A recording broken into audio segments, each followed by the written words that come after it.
भारत के युवाओं को कॉकरोच बोला जा रहा है। भारत के प्रधानमंत्री को सपेरे के रूप में दिखाया जा रहा है। कौन कौन से अपमान हम बर्दाश्त करें? ये अपमान तो बिल्कुल बर्दाश्त नहीं होगा कि नॉर्वे का अखबार हमारे प्रधानमंत्री को इतने घटिया कार्टून के रूप में प्रदर्शित करे। ये घोर निंदनीय है और मैं इसकी खुलकर निंदा करता हूं और इसका खुलकर विरोध भी करना चाहिए हम सबको।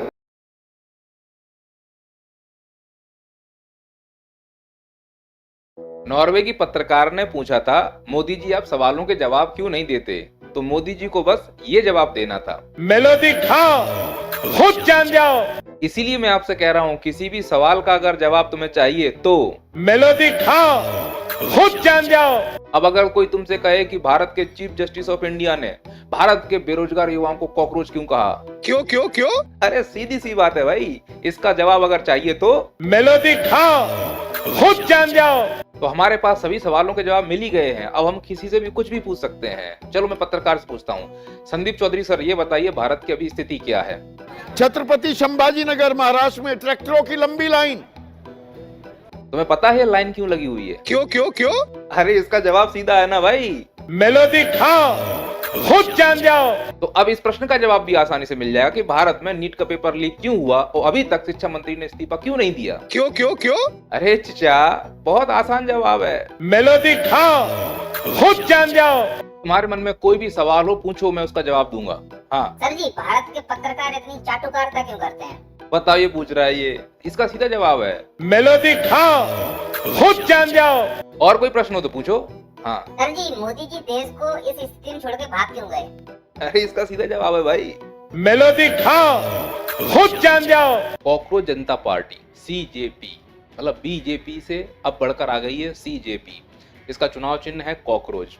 क्यों बनी उसकी कहानी बहुत स्पष्ट है कि भारत के सीजीआई ने भारतीय बेरोजगार युवाओं को कॉकरोच कहा है। उन्होंने पर्ची भी कह दिया। भाई कॉकरोच तो वही होंगे ना सीजीआई साहब, जहाँ गटर होगा। अब सिस्टम को अगर गटर बना के रखोगे तो कॉकरोच ही जन्म लेंगे। तो ये कॉकरोच आए दिन मरते जा रहे हैं आपकी नाक के नीचे। आंखों की पट्टी खोलकर देखोगे तो समाज में अन्याय आपको दिखाई देगा।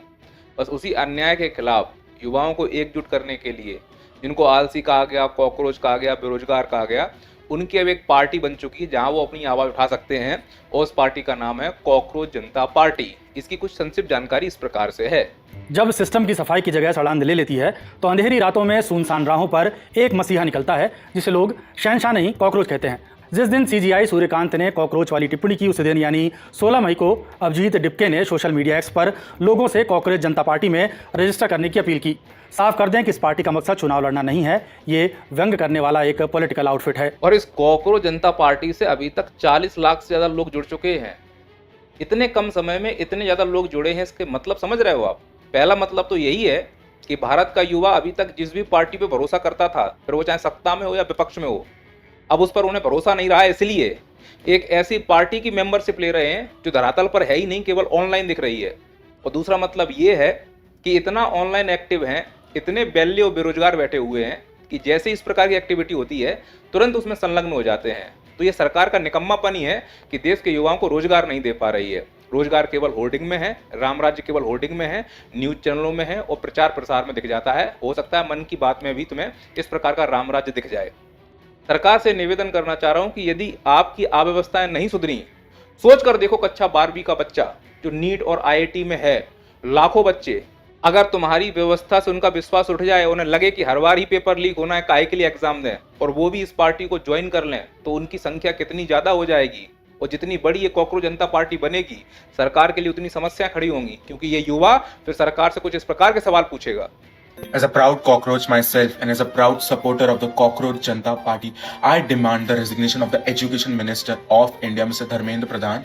It is because of your incompetency and corrupted ministry which have led to the death of 17 cockroaches in India, and you have also played with the 22 lakhs cockroaches and their future. You don't ये युवा अपने ही मंत्रियों के बच्चों के द्वारा किए गए खर्च पर ऐसे सवाल पूछेगा। क्या एक मिनिस्टर की बेटी का 70,000 का फोन बिल एक सरकारी कंपनी ने भरा? Give me 1 minute and you will realise the system was never made for us. ये हैं धर्मेंद्र प्रधान। 2017 में जब ये पेट्रोलियम मिनिस्टर थे तब इनकी बेटी के 10 दिन के फॉरेन ट्रिप का 70,000 का फोन बिल एक सरकारी कंपनी पेट्रोनेट ने भरा। यूजर का नाम निमिषा प्रधान। पेट्रोनेट एलएनजी एक गवर्नमेंट कंपनी है जो टैक्स पेयर्स के पैसे से चलती है। Now look at this document जिसमें लिखा है कि ministry of petroleum and natural gas के ऑफिस से रिक्वेस्ट आई थी कि इंटरनेशनल सिम कार्ड अरेंज करो। तो जब निमिषा प्रधान फॉरेन ट्रिप पे जाने वाली थी तब एयरपोर्ट जाते वक्त लास्ट मिनट पे अर्जेंट बेसिस पे एक इंटरनेशनल सिम कार्ड अरेंज करवाया गया जिसका बिल 6 महीने बाद पेट्रोनेट से भरवाया गया जिसमें सारे ऑफिसर्स के साइन हैं। क्योंकि इस प्रकार के बच्चे सवाल पूछेंगे तो सरकार को डिफेंड करने वाले अंधभक्त भी आएंगे।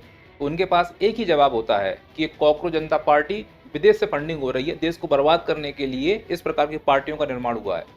तो ऐसे अंधभक्तों और चाटुकार से इतना कहना चाह रहा हूँ कि देश को बर्बाद करने के लिए विदेशी हाथों की जरूरत ही क्या है।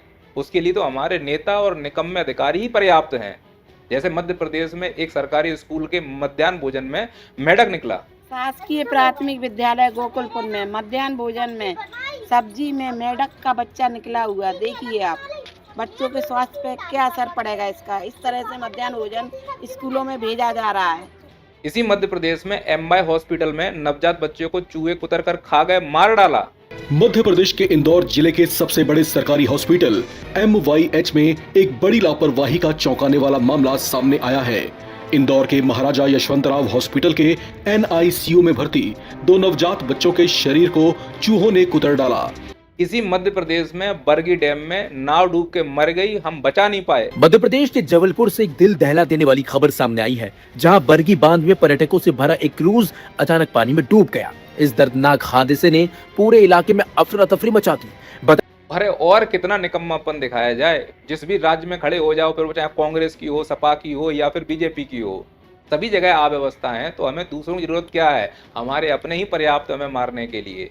पर हम भूल जाते हैं क्योंकि इस देश में भूलो और राजनीति करो शानदार तरीके से हो रही है। और हम क्या क्या नहीं भूले तुम मुझे बताओ। आतंकवादी घटनाएं हम भूल गए, फिर इन पे भरोसा कर लिया। पुल टूटे, हम दब के मर गए, हम भूल गए, हमने इन पे भरोसा किया। स्कूल टूटे, बच्चे हमारे दब के मर गए, हमने इन पे भरोसा किया।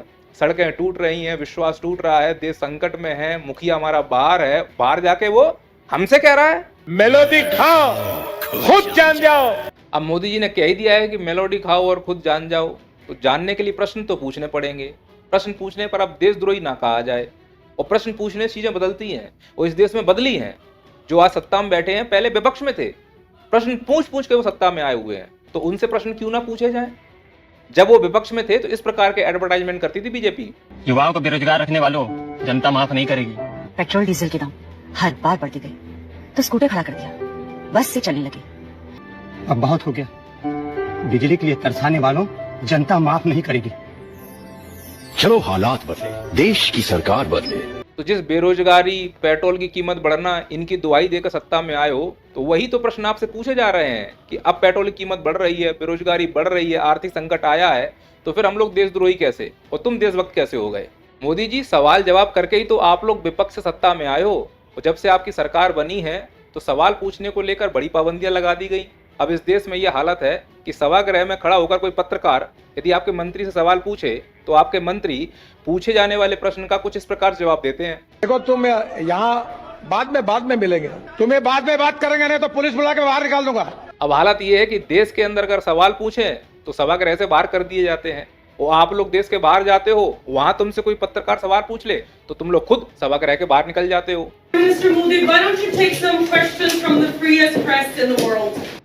अब मोदी जी, हम लोगों को समझ में नहीं आ रहा, अगर हम करें तो करें क्या, बोले तो बोले क्या। तो इतना समझ में आ गया कि भैया करने को कुछ बचा नहीं है और बोलने को आपने बोल ही दिया है मोदी जी कि हे देशवासियों, इस देश को बचाओ।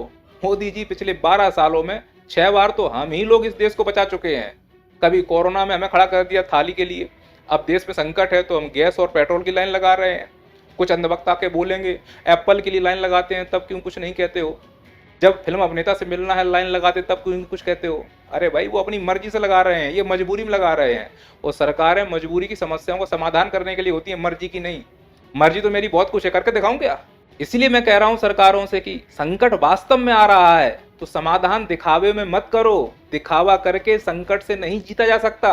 और प्रधानमंत्री जी आप विशुद्ध रूप से दिखावा कर रहे हो। मन से आके आपने कहा कि डीजल पेट्रोल बचाओ और आप खुद हवाई जहाज लेकर विदेश चले गए और आपके जो मंत्री हैं वो यहाँ नंग नाच कर रहे हैं, हम लोगों को मूर्ख समझ रहे हैं। वो हमको ये दिखाना चाह रहे हैं कि देखो हम प्रधानमंत्री जी की कितनी बात मानते हैं, देखो डीजल पेट्रोल बचाने के लिए हम साइकिल से चल रहे हैं। इसका वीडियो बनाने वाला कार में बैठ के वीडियो बना रहा है, तो काहे साइकिल चल रहे हो बे, डीजल तो जल ही रहा है ना। महाराष्ट्र का मुख्यमंत्री दिखावा करने के लिए बुलेट से जाता है पहले दिन कि देखो हमने प्रधानमंत्री की बात मानी।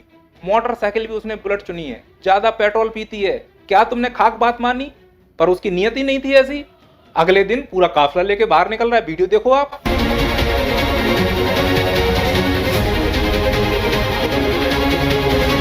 तो अब बताओ इस संकट की घड़ी में जो प्रधानमंत्री की बात नहीं मान रहा है, जो देश के संसाधनों को नहीं बचा रहा है, अपना भौकाल दिखाने में लगा हुआ है, सीजीआई साहब, अब बताओ असली कॉकरोच कौन है? ऐसे नेता है असली कॉकरोच। और सीजीआई साहब और भयंकर अगर कॉकरोच देखने हैं आपको तो भारत की दलाल मीडिया को आप देखिए, पर ऐसे मत देखिए।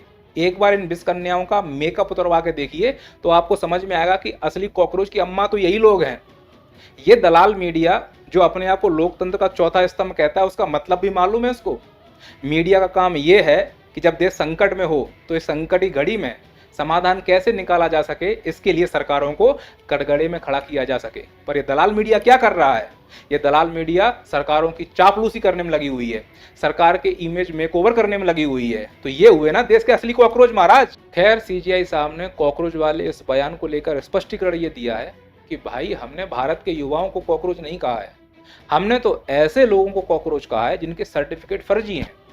हो सकता है कि वो बिहार के मुख्यमंत्री को कॉकरोच कह रहे हों, या हो सकता है भारत के प्रधानमंत्री को कॉकरोच कह रहे हों, क्योंकि इनके पास फर्जी सर्टिफिकेट हैं, ऐसा इनके ऊपर आरोप लगता रहा है। और प्रधानमंत्री जी ने अपनी डिग्रियां दिखाई भी नहीं है, वो छुपा रहे हैं। और प्रधानमंत्री जब भी कोई चीज़ छुपाते हैं उसमें कुछ ना कुछ गड़बड़ तो होता है, फिर वो चाहे डिग्री हो या पीएम केयर फंड हो। पीएम केयर फंड से याद आया, प्रधानमंत्री जी आपने संसद में खड़े होकर कहा था कि कोरोना जैसा संकट आने वाला है। महाराज बिना पीएम केयर फंड के कोरोना हो सकता है क्या? अगर संकट कोरोना जैसा है तो एक पीएम केयर फंड और बना लो और इसी पीएम केयर फंड से मेलोनी को मेलोडी देते रहना। मेलोडी खाओ, खुद जान जाओ। महाराज हम लोगों को अब कुछ नहीं जानना आपके बारे में। 12 साल में हम आपको अच्छी तरीके से समझ चुके हैं कि 56 इंच की छाती है आपकी, आप विश्व गुरु हैं, आप चीन को लाल आंखें दिखाते हैं, आप घर में घुस के मारते हैं, संकट आने पर विदेश चले जाते हैं, हमसे ताली थाली बजवाते हैं, हम सब जानते हैं। प्रभु हम इतना जान चुके हैं कि 12 साल में 6 बार तो हम ही लोग देश को बचा चुके हैं। जब हम भारतीयों को देश बचाना है तो हम आपको काहे परेशान करें, आप तो एंजॉय करो प्रभु। या वो मेलोडी फेलोडी बांट रहे हैं, प्यार मोहब्बत की बातें कर रहे हैं, करने दो। मेरे भी जीवन में कोई कहेगा क्या कमी है? आइए बहनों बता दीजिए, इस देश में कभी किसी ने 50 करोड़ की गर्लफ्रेंड देखी है?